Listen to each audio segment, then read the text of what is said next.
Hi everyone, welcome to another Hatton's live stream where we show you some of the best models available on the UK model railway scene today. I'll be telling you a little bit of a history about the real life locomotives we're looking at, also some of the really in-depth details about the models that you see here, including the tech specs, some of the differences in the toolings and some great opportunities to get them onto your layout too.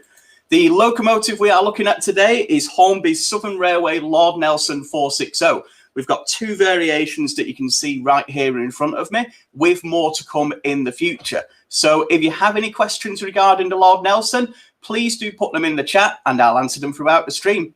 However, to take a quick look at the history, these locomotives came about towards the starting of the life, shall we say, of the Southern Railway, where in 1923, the grouping formed the Southern Railway Company from several different companies, and suddenly they found a requirement for much more powerful locomotives.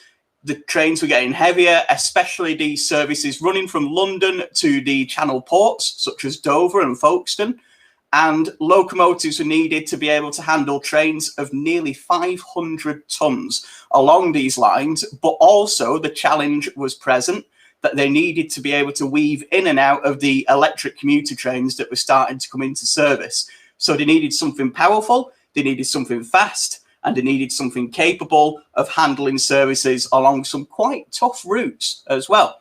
So they started with the King Arthur design, which had been imported from the London South Western Railway. Richard Maunsell, the chief mechanical engineer of the Southern Railway at the time, developed a locomotive that still fit within the footprint of the King Arthur, but was a much more powerful design with 4 cylinders rather than 2, a much larger boiler, but keeping that same wheel arrangement of 460.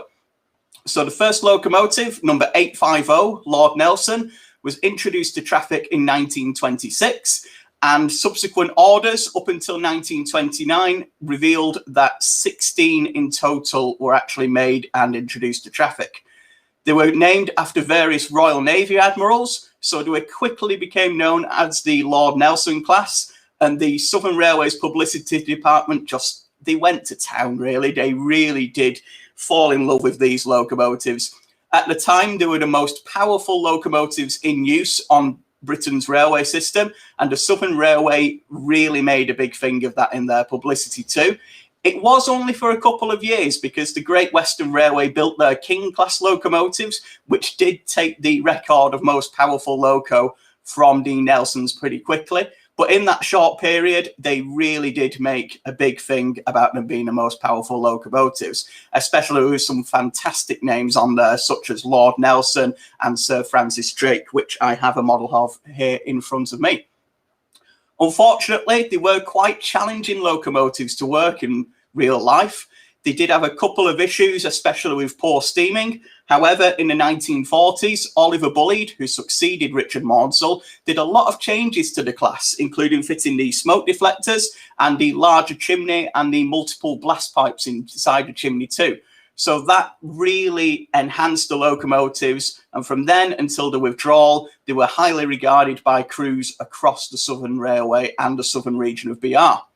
However, the introduction of the Bulleid Pacific in the late 1940s really made these locomotives quite redundant. They were being used to the west of England as well as to the Channel ports at this time, but the standardisation of the Bulleid Pacifics really didn't leave a place for the Lord Nelsons, although they did have their spots and they did come back into service to help out when fleet availability was low with the Bulleid Pacifics. They were one of the first to go, however, and even the powerful design and the overhaul that they had received in the 1940s didn't really help them out, and they were all withdrawn at the end of 1962. But that's not where the story ends, as one locomotive, the original, number 850 Lord Nelson, as James has spotted there, still survives. And that is in use. I believe it's currently awaiting maintenance at the Mid-Hants Railway. But as James has said there as well, that is the only locomotive preserved. That is preserved by the National Railway Museum. It's in their collection and has been used regularly across Britain throughout the 1970s to 1980s, right up until the present day. So you can still see a Lord Nelson out there. It is awaiting some maintenance at the moment, but it's still something you can see on a modern layout too. So let's have a look at the model. And this was first released towards the end of 2017. A lot of people have been waiting for a brand new, super detailed Lord Nelson model. It did fill the gap in a lot of people's collections of Southern Railway locomotives in double O gauge, where you've got the likes of the Bully Pacifics, the King Arthurs, the Schools class, Hornby's S15 coming out for a large freight locomotive too. So this Lord Nelson really was the gap to be filled.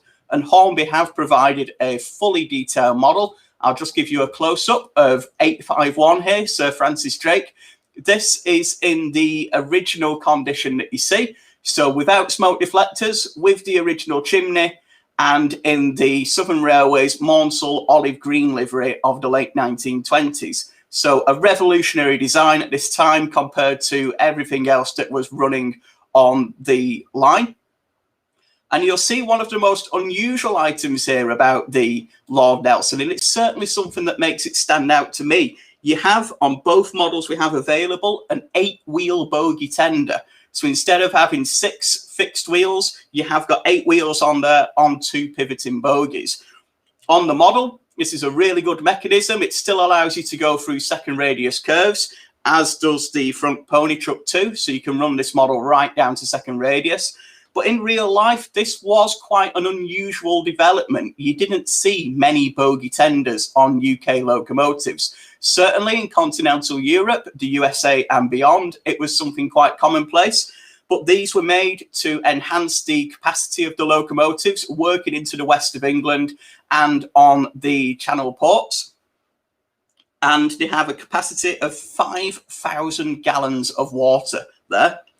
Hornby have tooled up for 2 different types. You've got the original flat-sided tender that you see here on number 851, and you have the slab-sided U-redesign tender on the locomotives. They did occasionally run with the more typical 6-wheel tenders, but at the moment, Hornby have made them with the more characteristic bogie tenders that you see here. A lot of the tooling differences are there from different points in their lives. We looked at 851 before on the close-up screen in the original condition. And you'll see number 30863 here has the later smoke deflectors, the larger chimney that was installed by Oliver Bulleid, a couple of extra differences too. But just taking a look at some of the finer details that are applied on these models, you can see all the running plate details there, the separately fitted lamp brackets on the front and the handrails too on the smoke box door, alongside the boiler, fully fitted glazing in the cab, a pre-fitted coal load in the tender, which is removable if you want to put real coal in there. Separately fitted valve gear, which is fully working as well, as you would expect. So moving on from the cosmetics, talking about the operational side for a second, and it's just as good a model when it comes to how it performs. The locomotive has a great amount of weight in both the locomotive itself and the tender, so it's got a great haulage capacity. It can handle quite a few coaches, as it has done on our test track previously. You've got a 5-pole motor located in the locomotive, just where the firebox is there. You have an 8-pin digital socket in the tender, with space for a 28mm sound speaker too. So you can either fit in an 8-pin digital decoder or a sound decoder such as Hornby's TTS sound decoder, which they do make specifically for the Lord Nelson too. With that open cab, you've got a huge amount of detail in there, picked out, painted out, as you would imagine with a large Hornby Express locomotive. You've got pickups on every single wheel you see on this locomotive. Even the bogie tender has the pickups there too. So even when running over point work or maybe a dead spot on your layout, you're not going to have any issues with this at all. You get a fully comprehensive manual, and this contains not only details on how to keep your locomotive maintained, but also some great information there on the digital fitting that we previously mentioned, and fitting the detailing parts that are included here. Again, with a lot of the detailing parts, do check them before fitting, because some of them will compromise the ability to go around second radius curves, such as the front footstep detailing and the cylinder drain taps. but some of the other parts in there are absolutely okay to fit on any layout, including the brake rigging and, of course, the spare NEM coupling for the front. So Rob asking about the haulage capacity there. Would this haul 6 coaches? Well, and the rest, Rob. These were made to haul 500-ton trains in real life along steep routes towards the Channel ports. And in both real life and model form, they have an absolutely impeccable haulage capacity. I've only got it paired up with 2 coaches here on my table today, but suitable coaches such as Hornby's Monsell vehicles or the bullied vehicles that are coming through from Hornby 2, or even in the BR era, you're looking at the Mark 1 coaches these would have been paired with. This locomotive should be able to handle more than 10 of those without any issues on any layout, really. So it really does replicate the ability to haul heavy trains at a good speed like the real-life locomotives would. I'll just give you another close look there at Sir Francis Drake. And AD Pullen, I think you summed this up there, AD, where it's one of Hornby's best models for the SR grouping, which is appropriate with the SR liveried locomotive on the screen at the moment. They've really captured the unusual but standard almost design of these locomotives. There's some things that look quite conventional, especially the characteristic 460 design, and a lot of familiar features to fans and studiers of the railway as well, such as the standardized Monsell cab developed from the Uri cab design that you see there. But again, something a little different. If you have got Southern locomotives in your collection already, you may not have one with a bogie tender. You may not have one with smoke deflectors. You may not have one with one of the wide bully chimneys.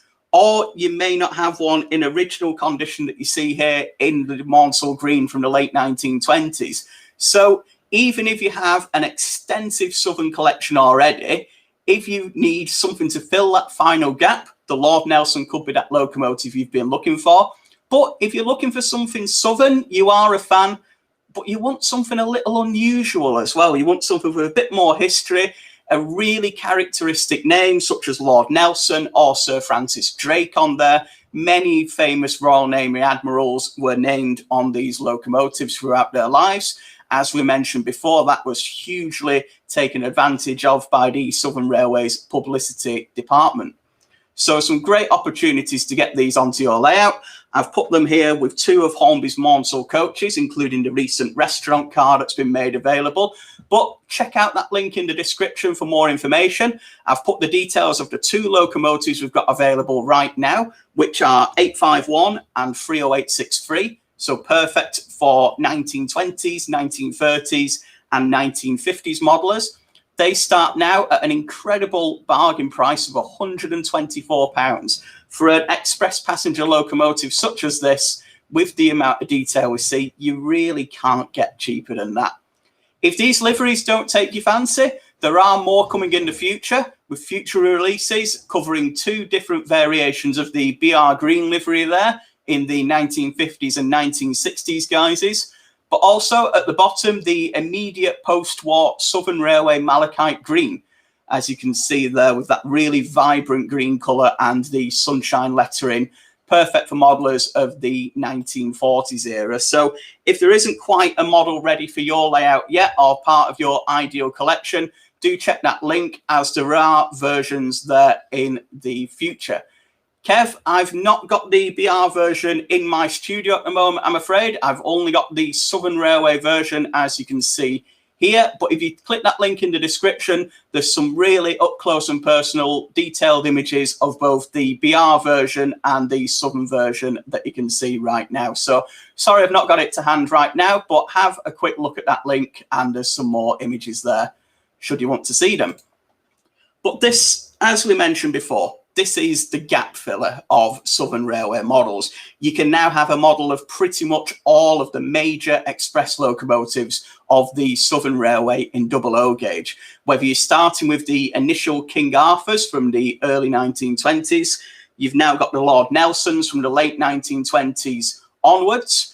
You're going right through there to the bullied Pacifics of the 1940s. You have the Merchant Navies, you have the Light Pacifics. You can now go all the way through the Southern Railway's express locomotive history. And this was the final piece of that puzzle. a super detailed model of the Lord Nelson, worthy of standing next to locomotives such as Hornby's Bully Pacifics and previously modelled King Arthur's. So do take a look at that. Do take a look at the link in the description, where there is a lot more information there too. All the details I've covered today are available on our website, including the digital capacity, our recommended decoder, and digital decoder in there too. We've got these two models available right now, and as we mentioned, there's more coming in the future too. They start at £124, and they're a great way to add another Southern locomotive to your collection, or to start your Southern Railway locomotive collection. Either way, they're a great buy, so do take a look. And I hope you've enjoyed today's video. I hope you've learned a little bit more about the real-life Lord Nelson locomotives and the models that they have inspired too. Do take a look at our YouTube channel. Make sure to leave a like and subscribe to the channel too. And also like our Facebook page for more content like this, including all the latest model railway news. We're bringing you more live streams, including skills casts, locomotive profiles, and model overviews too. So take a look at those. Take a closer look at the Lord Nelson. Otherwise, thanks a lot for watching. Take care, and I'll see you next time. Goodbye.